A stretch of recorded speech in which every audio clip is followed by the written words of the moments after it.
আজকে একটা আপনাদের মজার প্রোডাক্ট দেখাবো। দেখুন, প্রত্যেক বাড়ির একটা প্রবলেম হলো কলিং বেল যদি একতলায় বাজে তো দোতলায় লোকটাকে শুনতে পায় না, আবার যদি দোতলায় কলিং বেল বাজে তো একতলায় শুনতে পায় না।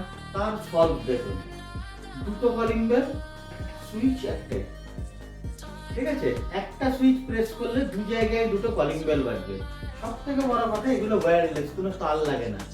জাস্ট আপনি একটা একতলায় প্লাগে লাগিয়ে দিন, একটা দোতলায় প্লাগে লাগিয়ে দিন, সুইচ আপনার যেখানে দরকার সেখানে ডোরবেল যেখানে সুইচ দেবেন লাগান, সুইচ টিপুন, দুই জায়গায় কলিং বেল বাজবে। ঠিক আছে? খুব সুন্দর সাউন্ড, 8 থেকে 10টা টোন চেঞ্জ করা যায় এবং প্রত্যেকটা খুব টোন পিয়ানো বা অর্গানের টোনে আছে। খুব স্মুথ এবং কানে শুনতে খুব ভালো লাগবে। খুবই সুন্দর এগুলো প্রোডাক্ট একটা, এবং খুব লাউড প্রোডাক্ট। এটা খুব ভালো জোরালো সাউন্ড পাওয়া যায় এবং একটা সুইচে দুটো কলিং বেল।